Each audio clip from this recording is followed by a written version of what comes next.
Mauvaise surprise dans ce restaurant de la rue Saint-Jean où une migale a élu domicile dans la cave. Ça date d'exactement avant-hier. Mon père qui descend pour chercher un carton, il ouvre le carton et un gros objet non identifié sort du carton. Et mon cuistot redescend ce matin même. Il va à l'endroit où l'objet non identifié a sauté et il voit une araignée type mamin courir le long du mur. Ils peuvent avoir des poils urticants qui peuvent faire des réactions au niveau de l'épiderme. Mais en général, ces animaux-là ne sont pas dangereux, sont plus impressionnants que dangereux pour l'homme. Pas certain que cela rassure les habitants du quartier puisque les 3 sapeurs-pompiers mobilisés ont fait chou blanc et que l'insecte, lui, court toujours. Arracher les barreaux de la prison, de nombreux détenus en ont sans doute rêvé. Depuis quelques jours, les pelleteuses sont à l'œuvre pour démolir en partie la prison Saint-Paul. D'ici quelques mois se dresseront à sa place les futurs locaux de la faculté catholique de Lyon. Ils ont commencé en fin d'année 2012 avec tout ce qui est dépolition, donc l'amiante, le plomb, essentiellement. Et puis ensuite la démolition proprement dite, qui a commencé dans la foulée, qui va s'achever pour la fin du mois de mars. Et puis ensuite on a pour 30 mois de travaux. Les 2 prisons, Saint-Paul et Saint-Joseph, ont été désaffectées en 2009 et les 400 prisonniers transférés à Corba. Elles ont été rachetées par la suite par la faculté pour Saint-Paul et par le promoteur Ogic pour Saint-Joseph. Construits au 19e siècle, les bâtiments comportent des édifices remarquables. La faculté catholique a prévu d'en conserver 40%. Toute cette aile va disparaître. Par contre, toutes les autres ailes vont être conservées. Simplement, des bouts d'ailes au sud-est et au sud-ouest vont s'intégrer aux parties modernes. Donc on aura la partie centrale avec la coupole que vous voyez, dans laquelle il y aura la chapelle. Et au rez-de-chaussée, ça permettra de distribuer toute la circulation entre les différentes ailes qui iront vers les bâtiments modernes qui vont entourer donc l'ensemble du site. Coût du projet pour la fac, 76 millions d'euros. Les travaux devraient être finis d'ici mai 2015 et les locaux ouvrir ses portes aux 5000 étudiants à la rentrée de la même année. Le 17e mondial des métiers a débuté aujourd'hui à Eurexpo. 110 000 visiteurs sont attendus cette année. Parmi eux, de plus en plus d'adultes en quête d'une réorientation professionnelle, comme Marjorie, 31 ans, qui travaillait autrefois dans l'animation alimentaire. J'aimerais me réorienter dans ce qui touche au développement durable, l'économie responsable et circuits courts en agriculture. La difficulté, c'est de pouvoir trouver une formation qui existe.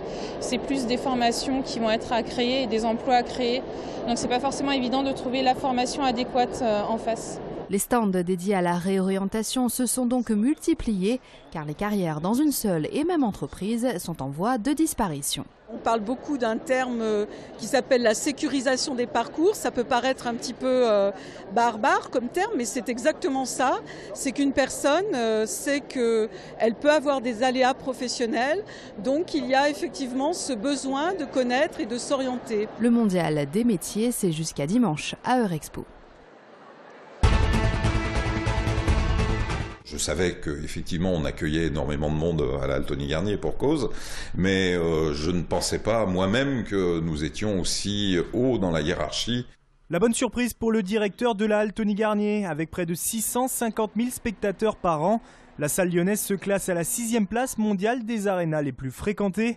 Un résultat qui la place loin devant Paris-Bercy par exemple et qui s'explique en partie par l'aspect modulable de la salle. Ici, nous pouvons accueillir par rapport à certaines arénas des jauges allant de 4 à 17 000 places, donc ce qui nous permet de cumuler une programmation à la fois de salles type Zénith plus de grandes arénas. A noter aussi que les 4 salons programmés chaque année à la Halle ramènent à eux seuls un tiers des spectateurs. Et si 2012 a été une bonne année, 2013 s'annonce sous les meilleurs auspices. Mylène Farmer, la troupe de 1789 ou encore Rihanna se produiront à guichet fermé. En attendant peut-être Beyoncé, Justin Timberlake ou les Rolling Stones.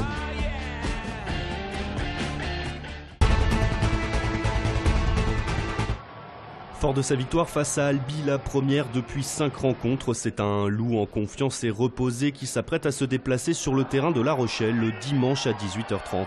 C'est le week-end un peu, pas dire de la muerte, mais tout le monde s'oppose, donc il y aura des gagnants et des perdants, même si la saison ne se jouera pas là je pense, mais il y aura des options prises. On n'a plus de confiance maintenant, on doit gagner À La Rochelle, c'est plus difficile, c'est plus compliqué à l'extérieur.